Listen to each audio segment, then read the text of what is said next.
ان چیزوں میں بھی فرق رکھیے۔ اکثر مرد اور خواتین مار کھاتے ہیں، ناز نخرے کو سمجھ نہیں سکتے، مان تران کا لحاظ نہیں رکھتے، کچھ وہ کھچے کھچے رہے، کچھ ہم تنے تنے، اسی کشمکش میں ٹوٹ گیا رشتہ چاہ کا۔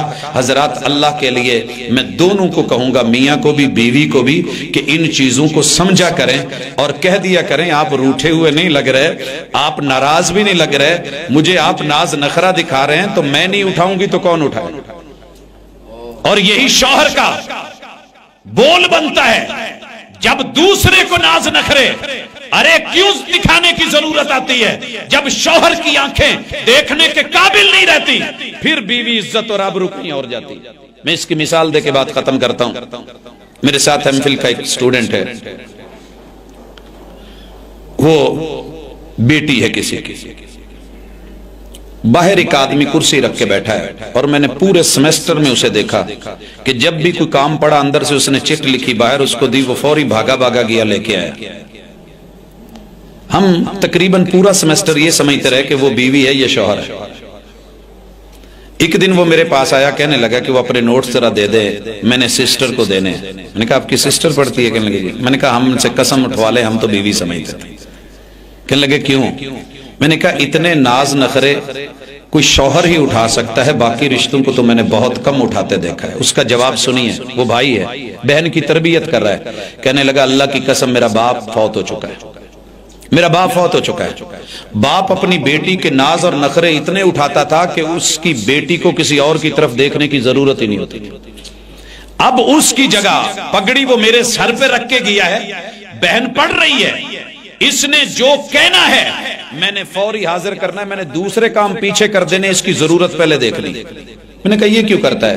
کہنے لگا جی اگر آج میں نے اس کی چھوٹی چھوٹی ضرورتوں کا خیال نہ رکھا تو خلا پیدا ہوگا، جب خلا پیدا ہوگا تو یہ بات کسی اور کو کہے گی، امید کسی اور سے رکھے گی، یہ خلا پر کرنے کے لیے کوئی کزن آئے گا، کوئی رشتہ دار آئے گا، کوئی دور دراز سے، کوئی عزیز و اقارب، کوئی یار دوست کے بہانے میں، اور اس کی ٹارگٹ اور نظر صرف عزت پہ ہوگی۔ اور یہی معاملہ شوہر کا ہے۔ لوگوں جو شوہر اپنی بیویوں کے حقوق کے خیال رکھتے ہیں، اللہ تعالیٰ بھی ان کی عزت، ان کی آبرو، ان کا مقام، ان کا مرتبہ، ان کا حسب، ان کا نسب، ان کی نسل، اس کا پوری طرح دھیان رکھتے ہیں۔ لیکن جب مرد نظریں چرانے لگ جائے تو پھر غیروں کی اس پہ نظر ہوتی ہے، غیروں کی اس پہ نظر ہوتی ہے۔ آج پورا آنا بانا جو بگڑا ہوا ہے، اس کی وجہ یہ ہے کہ ہماری نظریں کہیں اور ہیں اور دوسروں کی نظریں ہمارے اوپر ہیں۔ یہی وجہ ہے کہ یہ ابھی جو رات آنے والی نیو ایئر نائٹ، اس میں جو حالت ہوگی شہر لاہور کی، باقیوں کو چھوڑ دیں، آپ دیکھ لینا۔ یہ جنوری، یہ 14 فروری کو جتنے لوگ پھول لے کے نکلیں گے، اگر میری نظر بہن پہ ہوتی، بیٹی پہ ہوتی، وہ پیار ہوتا، وہ عزت ہوتی، وہ احترام ہوتا، ضروریات کا خیال اور سارا کچھ ہوتا، شوہر کا اپنی بیوی سے ایک تعلق ہوتا، اللہ کی قسم ایک بھی پھول باہر نہ بک پاتا، نہ کوئی دے پاتا، نہ کوئی لینے والا ہوتا۔ زکوٰۃ دینے کے لیے افریقہ کے جنگلوں میں گئے، دینے والے تو تھے، لینے والا نہیں تھا۔ اگر عزت اور آبرو، کتاب و سنت سے میاں بیوی کے حقوق اور عورت کے تمام رشتوں سے جڑے ہوئے حق، ہر حق دوسرے کو دیا جا رہا ہوتا، فرض نبھایا جا رہا ہوتا، کوئی بھی بیٹی سڑک پہ نہ ہوتی، کوئی پھول نہ بکتا، کوئی دیا نہ جاتا، کوئی ویلنٹائن نہ ہوتا، کوئی جشن بہارا نہ ہوتا، اس طرح کی جو ہے آوارگیاں نہ ہوتی۔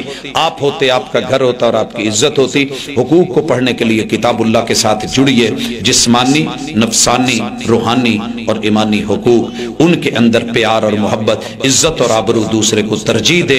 انشاءاللہ آپ دیکھیں گے کہ گھر بنیں گے، سنوریں گے، اور حسن اور جمال بھی ملے گا، ایمان اور وقار بھی ملے گا۔ اقول قولی ھذا وآخر دعوانا ان الحمد للہ رب العالمین۔